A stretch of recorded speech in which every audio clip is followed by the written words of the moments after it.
What's good, y'all? Welcome to another episode of Bay Heart Talks. I'm your host, Original, and today I got another good guest here with me by the name of Adee, and everybody knows him in the area. He's a family man, an entrepreneur, a producer, and I think a rapper too, right? Back in the day. Okay. But you're just a well-rounded man, and I appreciate him for coming on the show today and really just coming in together with me and creating. So I really appreciate you for that. No problem, man. Thank you for having me, man. Yes, sir. So Adee, where are you originally from? I'm originally from right here, Tallahassee, Florida, man. Okay, Tally, baby. Yeah, yes, sir. So what was life like growing up in Tallahassee?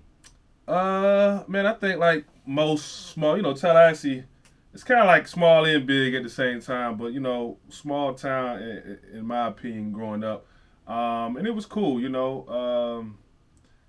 I grew up. My grandmother raised me growing up. You know what I'm saying? So I grew up. A lot of people ask me sometimes like how I get into music, but I used to listen to like a lot of old school music that my grandma used to play, right? And that's kind of what got me really wanting, just loving music, you know what I'm saying? But it was cool, man. I mean, I think like anywhere growing up, it wasn't nothing crazy, just growing up on the south side of town, man. From the hood, you know what I'm saying? South side. Yeah, I'm from the hood, so anything that come with that.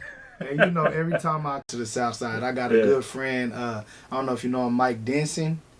He detail cars. Yeah. And that's my favorite. We go there, we chop it up, and just chill. For sure. And they got a little cigar bar right there, too. Oh, yeah. Nah, the cigar spot over there is dope. Yeah, I like that, too. Being from Tallahassee and, growing up here, what's some of the music that caught your eye as you continue to move forward as, Well, I grew up in a time where, the South was really hot, you know what I'm saying? And I also grew up in a time where, you had the East Coast, West Coast beef going on. So I was always a Pac fan, you know what I'm saying? And that's what I was listening to. You feel me? Shouts out to Biggie, but I was a Pac fan. I like the way Pac could put stuff together and make you feel a certain way. So, that's what I was listening to. That's what kind of inspired me, at least on the hip-hop side. And then, like I say, being from the South, people like UGK, you know what I'm saying? Trick, who else? Pimp C, all kind of people, you know what I'm saying? The South stuff, bro. So that's kind of what inspired me, what I was listening to back in the day. What was one of your songs like you got ready to from Tupac? Like that I got ready to? Or just you just listen to every day that just kept you going? I don't know one I listen to every day, but you know what? The first one that come to mind, this is a song that just, anytime I felt like, they got me hype and got me ready to do something, was Hit 'Em Up, bro. You know what I'm saying? Now, I know that's whatever. I'm normally a laid back guy, but that song, every time I listen to it, man, I'm ready to go, man. Like, I'm ready for action. You feel me? So so that's one. Hey, it's say that song because that's one of my favorite songs too. Actually, yeah. Besides "Baby Don't Cry," that was one. But "Hit 'Em Up," that was just that one because he came in and his counts was like that. And the energy in that song was so, I don't know, it just get me going. I love the energy in that song, man. It's Pop was one of them artists. He can go from a Dear Mama to Hit 'Em Up. So it's a big dynamic in my opinion, but like. I that right there always got me going. Was that a Dre and him record? Was that him and Dre? Nah, I don't think. Yeah, that must have been. Nah, that was Outlaws. I think was on that track too. Okay. Yeah. Okay. Yeah. See, I didn't even remember that. Yeah. But man, just being a Pac fan, I know that a lot inspired you because he was really, really poetic. Oh yeah, for sure. Like I don't know if that's the same album, but do you remember the album where he had it was 28 songs and then he had to cut it down? I'm not sure what album that was though. I think that was. Well, I don't remember exactly, but just understanding that he made an impact. Oh yeah, for sure. Really, like even Keep Your Head Up. Yeah, man, that song. Some of the things that he spoke is now. You know what I mean? Right. No, he was definitely ahead of his time, bro. And he was young, bro. That's the crazy part about it. Like Tupac didn't even, I think he said, I won't live to be 25. But like, it's crazy, bro, how much impact he had at such an early age. You know what I mean? Absolutely, Yeah. absolutely. Would you say like when you were younger, you knew that you were going to become a producer and this icon of a owner of the Goldie Sound Productions? I mean, I didn't know I didn't know what I was gonna be or do like that, but I did know I love music. You know what I'm saying? I love music, and back in the day, like I said, I rap. So that was the first kind of thing I did in this. I remember going to school and I would do the freestyle battles. You know what I'm saying? So lunchtime, everybody beating on the table, and I'm spitting and going against other people, and I got a big, a lot of people knew me for that when I was in, middle school, high school, things like that. Okay. And so that's where I started at, man. And I kind of wanted to be a rapper at first, but it's a funny story. I had met this guy when I went to a studio for the first time. He had this studio, and one of my friends, she had introduced me to him. He was an older guy, and she was like, "Yeah, he got this studio, man. You should go over there and rap for him." So I'll go over there, I rap for him, thinking, when you're young, I'm like 14, 15, when you're young, you trying to get on, right? So you're like, oh, okay, man, that's the guy I need to go see, cool. So I show up, I do my spiel, I spit, and he's just like, yeah, nah, bro, I don't think you got it, right? Mm-hmm. So I was like, all right, cool, man, whatever. But I remember he had this studio in his basement, and it was all of this equipment that I could see behind him. And so I asked him, I said, man, hey, man, I know you might not think I could rap or whatever, but all of this equipment and stuff like that, man, you think I could like come here and learn this stuff or whatever? And he did, and literally every day after school, that's where I would go, make beats. Started making beats first, learning how to record and all that kind of stuff, and that's why I really realized that was a career path, and I was like, you know what, I think this is what I want to do. And from that moment, that was kind of like my trajectory in the way I went. Absolutely. So when is the first beat that you made? When did that start?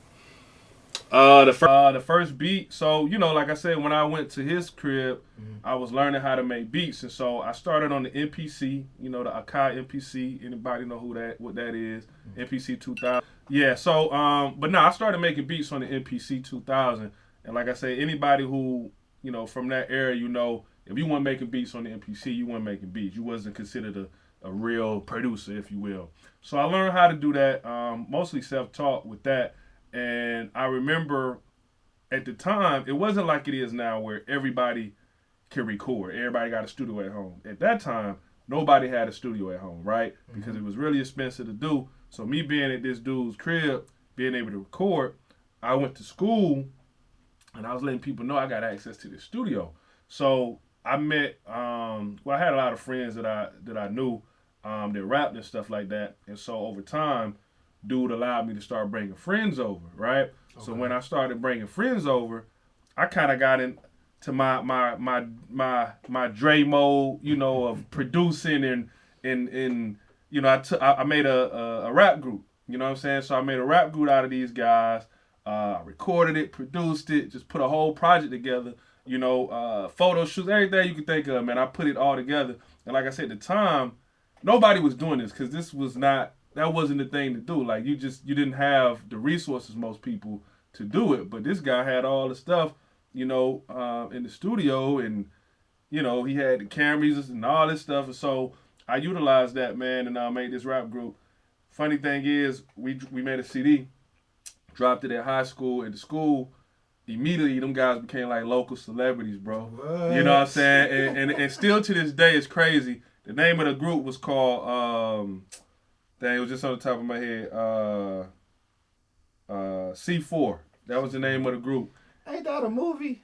It is a movie. Yeah, it is a movie. That's crazy. I like that movie too. But but that was the name. It was 4 guys, and that's what they called themselves. And still to this day, I have people. That CD was like a famous CD back then, bro. Like it was crazy. So you telling me I can bump that right now and it's gonna Oh yeah, nah, bro, it's gonna go right now. Right now. I can guarantee you. You know what I mean? So have you ever thought about like getting that group back together just to, perform again? No, that's not really been the thought. But one of the guys in the group that was that I thought was the dopest one is a guy named AJ. I think his rap name used to be Fever, Okay. and I seen him, here lately and stuff like that. But now he's a preacher, bro. Okay. So like I'm like, dang man, Yeah. I wish I could get you on the track again. He's like, nah, man, I'm singing for the Lord. That image, man. That image be everything. So I gotta respect that. You know what I mean? Yeah. So now that you created the group, you was listening to Pac and stuff like that. So what became next for AD that you said, okay, I'm in this and I'm ready to win. Yeah. So I'm ready to win. Yeah. So really, that when I started working in the studio, bro, I was learning a lot, and then my OG, I call him my OG, the guy at the time, EG, who let me come in that studio or whatever. He taught me a lot, you know what I'm saying? And we started actually charging people for studio time. So even at that time, I'm 15, recording, charging people for studio time, you know what I'm saying? And making money and learning. And so when I started doing that, I was like, dang, not only do I like what I'm doing, but you can actually make money doing this. You know what I'm saying? So that's what just really clicked for me. Because anybody who know me, they know I love music, but they know, I'm a hustler too. I like to figure out how to get it. You know what I'm saying? So that was dope for me. And he told me about this school called Full Sail, right? And back in the day, it wasn't. It just wasn't. We didn't have social media. We didn't have none of that. You know what I'm saying? So back then, when he told me about Full Sail, you used to have the Source magazine. So they used to have ads in the back of the Source magazine. And he showed me like this Full Sail thing. I was like, that looked dope, man. I'd love to probably go there and learn more. So he took me down there to Orlando, man, to do a tour of the school. I was immediately sold. Anybody who knows about Full Sail, they had the latest of everything, the big boards and all that. I'm like, damn, I didn't know they had no school like this. You know what I'm saying? So I was like, yeah, this is where I'm going. So right out of high school, I went there, enrolled in, and I went to Full Sail. And again, that's just, once I learned what engineering was and this side of the game, that's what I wanted to do. I also knew, besides being a rapper, I probably could have more longevity behind the scenes versus being a rapper because, most rappers, lifespan of most rappers is not that long, you know what I mean? I was gonna say like 1 or 2 years. Yeah, we done heard plenty of rappers have one hit wonders and they gone. Yeah, they come and go, So I wanted to be in this, man. I ain't trying to, this is what I want to do. So absolutely. So now that you graduated, I'm sure after you graduated, you was ready to just go in. Is there anybody that you say like you was astounded to work with at your beginnings? Yeah, man. In the beginning, bro, so after I went to school at Full Sail, I was, like you said, I was eager to get in, man. So at the time, still like today, one of the hottest spots that you could go, for music was Atlanta. Mm-hmm. So I moved straight to Atlanta. Matter of fact, I didn't even stop through here. I just went to Atlanta, right? Mm-hmm. And I was able to secure a job or internship first at Patchwork Recording Studios, all right? So anybody know about Atlanta, Patchwork is one of the most legendary studios in Atlanta. Really? Oh, yeah, man. They've been around 30 years, and anybody you could Pop even worked there, bro. That's what I'm saying. Like, anybody you could possibly think of has worked out of that studio. You know what I'm saying? And so, like, that's literally where Outkast even did all the early equipment. Like, it's legendary, bro. You feel me? So I was able to land an internship there. So that was, first of all, I might have been about 20 years old at the time. And so that was like a dream come true because every day walking through the hall, you see Gucci Man, you see Usher, bro. You see everybody walk like I'm around that at an early age, and so I'm just like, damn, bro, I'm like here, so that was great. It's of course a lot of people that I was able to meet at that time. Shouts out also to Leslie Brathwaite, which is one of the homies. At the time, he was he's still one of the biggest mix engineers in the game. Mm-hmm. But at the time, man, he was killing it, doing a bunch of the Cash Money stuff, a bunch of stuff, man. And it was just always great to see somebody who looks like me doing this at a high level and being inspired by that. And so it's dope because even now, I mean, I ain't gonna say, well, shit, damn near 20 years later, we still cool. He's been here to the studio, and that's the homie. So a person, if I was to give a person, it would be him. It's a long list of people, bro. I've had a long career, and a lot of people have been instrumental in that, and so Absolutely, I appreciate you. So, I know that you are a father. Mm-hmm. How many children do you have? So I've got 4 kids, 2 biological, 2 step kids. Absolutely. Yeah. So, how do you embrace fatherhood? What keeps you going and motivated every day to encourage the kids and just be a great father with all the way around?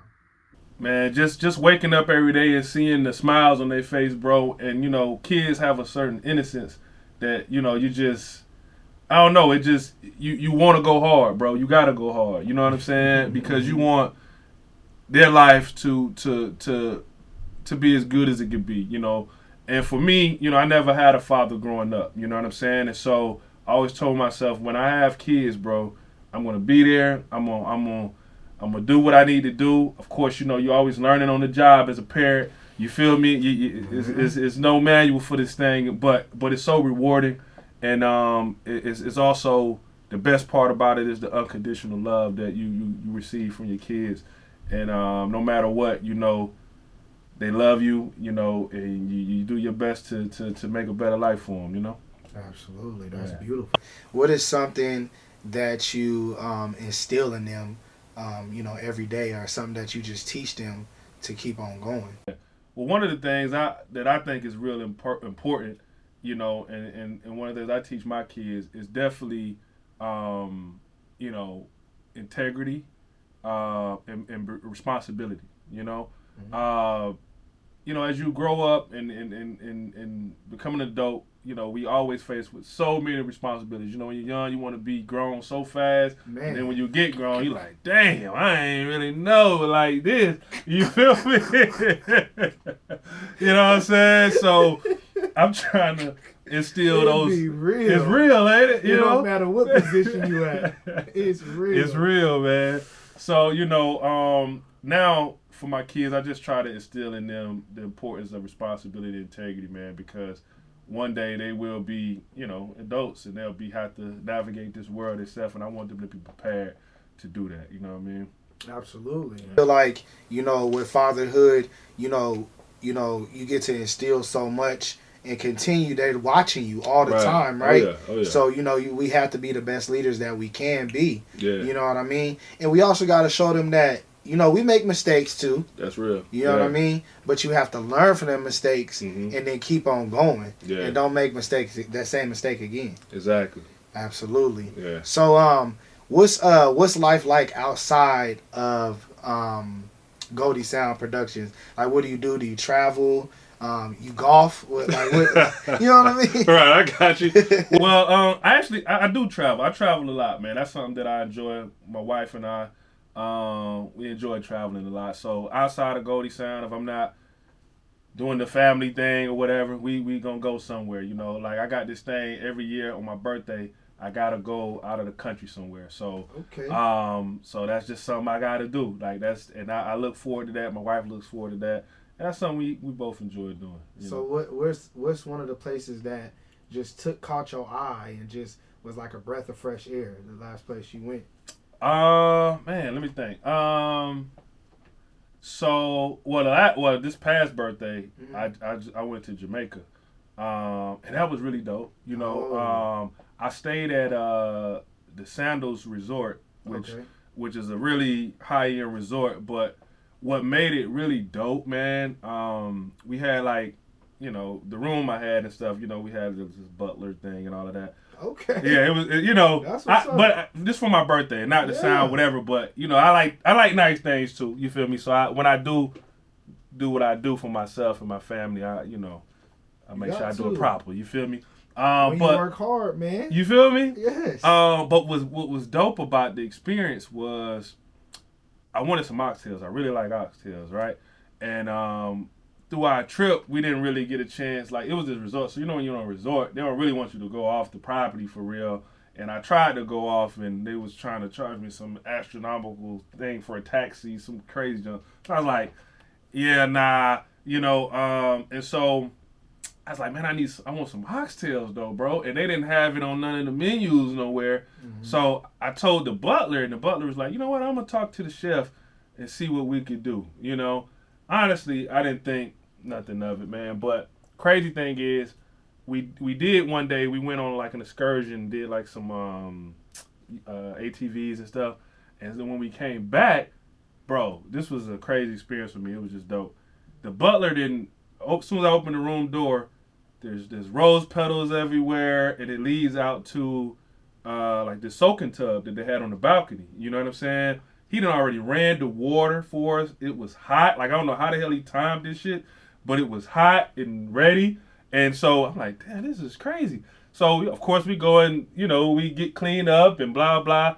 As soon as we come back in the room and get straight, it's the ring on the door. And he's there with a fucking plate with oxtails. And I'm like, bro, like, how the fuck you know? Like, I don't know. But it was dope, man. That was a dope experience. So, that's amazing. You know, yeah. So I really enjoyed that. That was my last little birthday trip that we took, man. And but yeah, we go somewhere every year, man. But that was the most recent, and that was a dope experience. So have you visited like Africa or anywhere over there yet? I haven't visited Africa, but I would love to visit Africa. That might be my next one. I did go also to Paris one year, and that was really dope. How was that experience? That was dope, man. I love Paris. I got to go back. And the funny thing is, I forgot what was even dope about that trip. I forgot I had met a guy here in Tallahassee years ago, right? Yes. That was from Paris, and he rapped. And we recorded and stuff, and I hadn't talked to him in years. And I was like, man, I wonder if Mikey, his name was Mikey, is out here in Paris, right? So I hit him up, like on WhatsApp, because, you know, a lot of time out there, you on WhatsApps and all that. Yeah. And then I hit him up. He's like, what's up? And so, Mikey, I hit him up, and he was like, yeah, man, how's everything going, whatever. And he was like, man, you need to come through, man. Come holler at me. I'm here. I was like, dope, okay. So I hit him up. I get a Uber to go to his crib, and, you know, maybe in my mind, I'm not realizing, but I went to the hood of Paris. You feel me? You know what I'm saying? I didn't really know it was a hood in Paris, but he was like, yeah, nigga, I'm in the hood, like whatever. So I pull up, and it's literally like this high rise, almost like you see it in New York or something. Yeah. You know, it's the hood. Like, it's a dude outside. I'm like, wow, bro, this is crazy. You know what I'm saying? Yeah. So I go upstairs, bro. It was dope, man. He got, like, you know, he a hip hop head. He rapped. So on his wall, he had plastered all the hip hop faces and stuff, and it was dope. But I was like, damn. Then I looked out his window, and you could literally see the Eiffel Tower from his spot. So I'm like, bro, this is dope. I said, man, I'm in the hood of Paris. And he was like, man, I think I was leaving the next day. So he was like, man, I wish you was here longer. Man, they got a soul food spot down the street. I was gonna I said, soul food? I said, hell nah. He's like, yeah, bro, whatever. But what was dope was he actually cooked me some food. Like, he cooked some soul food for me, bro. So, like, he cooked for me. He had a little some drink and some other things for me, you know what I'm saying, when I went through there. So it was a dope experience, man. And that's probably one of the highlights of it, because I was able to, you know, go kick it with somebody I actually knew, man. I ain't in Paris, bro. So it was dope. Hey, you got me stuck on the soul food. Yeah. I'm like, wait, soul food? I didn't expect to hear that. Bro, I would have never known. And it's crazy because he, like, really from Paris, so he got the whole accent. Yeah. But he black, like, you know what I'm saying? And he know, you know what I'm saying? Oh, yeah, because I met a couple of dudes, they rapped and they from Paris, too. Yeah. For sure. So that's amazing that you got that experience. Yeah, man. And then for you to sit there and you see the Eiffel Tower bro, from there. It was dope, bro. You ain't even got to stay in a fancy place. I'm in the hood, bro. You know, I was like, that's crazy. Yeah. That's amazing. That's amazing right there. So, would you say that you into styling yourself for fashion? Like, do you dibble and dabble in fashion? Nah, not really, man. I'm kind of simple when it comes to that. Honestly, man. I mean, now I do a little something when I got to. When I got to step, now I know how to step. You feel me? But for the most part, on a day to day, man, I'm keeping it simple. You know. So, what's your favorite designer? You don't have no designer that you just be like, I gotta get that shirt. Or I gotta get that bag. You know what I mean? I don't think so, man. Do I?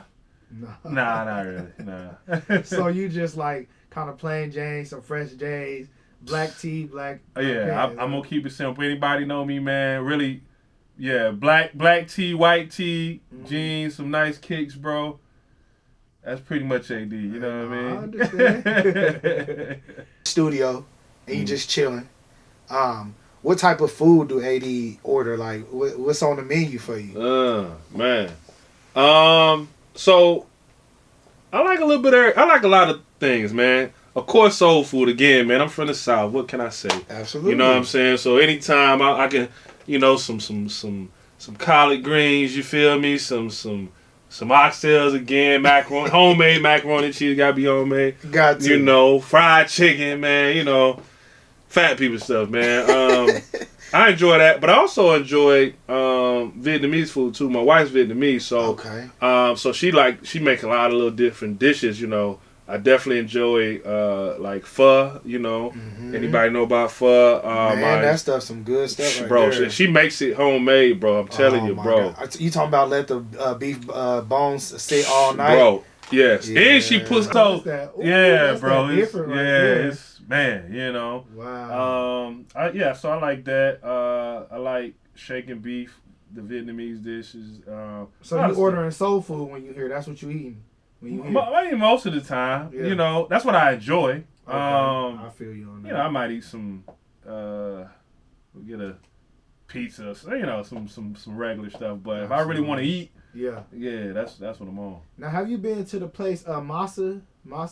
Yeah. You been there before? It's pretty good, right? Yeah, I like that. Yeah. I love the atmosphere. They treat you real great, and the food is just out of this world. Yeah, the flavors just brought together.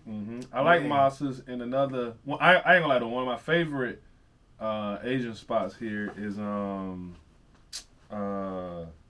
why I can't think of the name of it right now. It's on Appalachia Parkway.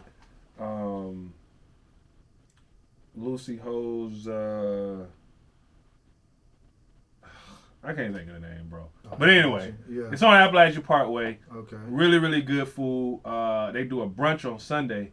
That's spectacular, bro. I'm telling you, gotta try it out. I'm gonna have to hit that up. Yeah. You say that you practice healthy eating habits? Probably not.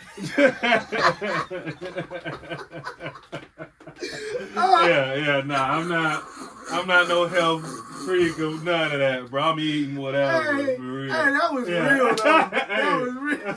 Hey, I'm just keeping it real, bro. You know, maybe I should be more healthy, but I ain't. Hey, back off that, you know, as we learn and continue our journey, our body's gonna show us what it's gonna do. Yeah, as you get older, it's definitely start doing what it's gonna do. You know what I'm saying? So I have been that's something on my I want to get better at, to be honest, though. You know, but I ain't there yet. If I'm keeping it real. And just you know, I just say just continue to remain conscious about it. Yeah. You know, and it's gonna show itself. Right. So I know you said you don't have no healthy eating habits. So I mean, do you value fitness? Do you get in the gym sometime? Man, I'm bad, bro. Nah, man. You know, the funny thing is I got a gym at the crib, and my brother-in-law them came over to the house a couple months ago. They came in town, and so much dust on that thing, man. They like, bro, you gotta knock the dust off, man, and exercise. And they went in, and I was just looking at them like, hey, man, I hope y'all do what y'all do, but yeah, I'm just not ready. I mean, I got to do better there, man. I really do. But I'm conscious of it, like you said. Absolutely. But I don't be working out, bro. It's bad. Hey, one day at a time. Right. One step at a time. I be busy, bro. I be gotta have a lot going on, man. Yeah. And that's not an excuse, really, because, you know, your body only get one of those. But luckily, man, you know, I've been good enough to keep going, but I do got to focus on that fitness a little bit. Yeah. Absolutely. And like I said, you know, as you continue to be conscious about it, it'll come to you. Yeah. You know, start walking, whatever you can do for your time. Right, for sure. Absolutely. So, what is one impact that you strive to make in the community? The community is an important thing to me. You know what I mean? Because again, coming up in on the South Side, lower income areas and things like that, there's a lot of things that need to be done, and a lot of people that need to be helped. And I resonate a lot, man, with just the underserved people, to be honest, because that's where I'm from. And so I always try to do things to help, the people who need the help for real. You know what I'm saying? And be present. And I work with this nonprofit. One of my dudes, shouts out to Darian. He's got a nonprofit called Link Up. And what he does is he goes in all of the housing projects in the community. He got a bus, pick up these kids, anywhere from 5 to, all the way up to teenagers, 18, and even young adults, and do stuff with them, take them places. It's got a community center where, teach them stuff. But one of the cool things that him and I do together is we bring them into the studio. And, I love to bring them in. Of course, everybody loves music. These kids, they want to create and all that. So we let them do that. But the other part that's important to me is really showing them somebody that looks like them. Not only doing music, but doing business and doing their own thing, making a living for this, and just trying to show them through, example of that, you can do whatever you want to do. You know what I'm saying? Whether it's music or being the president, it doesn't matter, And so I think it's important to show them these, get them those positive affirmations and see, have them see it. It's one thing to tell somebody something, but, I always tell people, especially when people ask me to come speak to youth, like, I just keep it real, bro. I don't, because they don't want to hear no old man up here telling them what they should do and what they shouldn't do, and you can't see it. Like, young people want to see it, bro. You know what I'm saying? I hear you talking, old man, but like, you know what I'm saying? So that's important to me to show. They like, tell me how to get to. Yeah, you feel me? Like, they want to know. You know what I'm saying? And so I try to do as much as we can, not only in the community on that regard, but also in the music community here. We do events. Absolutely. We do a bunch of stuff, man, and just try to bring people together and teach, man, and really inspire people to take it to the next level and get to where you're trying to go. I was gonna say too, you do a giveaway or something like that too, right? Because I remember you telling me something like you do some type of gift giveaway or something. I know you showed me something like that, right? I mean, sometimes we do, but the biggest thing is the In the Mix event that we do, which is essentially a giveaway because we do it for free. Absolutely. But what that is like a social networking event that we do here at the studio. It's catered for artists and creatives and things like that, and they come here to the studio. We have a live DJ. We play artist music throughout the night free of charge. We have free food, free drinks. Like, it's a real vibe. But the most part that I like about it the most is that I always invite a special guest, right? Okay. So, me being in the game as long as I have, I just go through my Rolodex and I try to find people that are really working still in the game and that has tons of experience to come down here and talk to people and give game and all that kind of stuff. And so, just to give you an example, and probably the last 5 ones we've had have all been Grammy Award winners in some way, shape, or form, where either they're songwriter, engineer, music exec, all kind of things. So we, that's our way of giving back again to, the music community, man. And it's always dope. I don't know if you ever came to Enemies, but it's a super dope event, man. Everybody loves it, and that's one of the ways we give back, if you will. Absolutely, and that's amazing. So when is the next In the Mix? So the next one, we're planning it right now. I'm trying to get it at the in the next month, right? So right now, we try to do one every quarter, so I'm trying to do one next month, which also leads me up to thinking about next year will be 10 years for Goldie Sound Productions here in Tallahassee, right? So we're going to do a big 10-year celebration, 3-day music conference where I'm bringing everybody that has ever been to one of the In the Mixes back. So I'm bringing back all these Grammy Award winners. I'm bringing back all these dope people in the industry to do this 3-day weekend of teaching, celebrating, everything, man. We're going to do a concert, everything. You know what I mean? Wow, that's amazing. That's going to be a lot right there just to have everybody in the same room. Yeah, bro. Man, that's going to be powerful, crazy. Man. Y'all got to be Look, there. This is the first time I've really told everybody publicly. So we're about to start putting it out there in a minute. about that. But no, y'all want to be a part of that because I'm gonna tell you, it's gonna be something that y'all haven't seen here in Tallahassee in a long time, and it's gonna be powerful. A lot of heavyweight people here, and if you're an artist or anything out there trying to get something done, you want to be here. Like it's if you're not, I don't know what you're doing. All right, so who is someone that impacted your life to make you continue on your journey? A lot of people, like I said, man. I mean, I can go earlier in life, or I can go later in life. But to be honest, I'm gonna talk about my grandma. Honestly, man. You know, like I said earlier, my grandma raised me or whatever. So, I learned a whole lot. Like, I didn't have my mother or my father growing up. So my grandma was there, and she instilled all of the foundational values and things that I think helped make me who I am. You know, and I'm very appreciative of that. To the point where even a lot of people know, some people don't know, but Goldie Sound, where I got that name from, Goldie is my grandmother's name.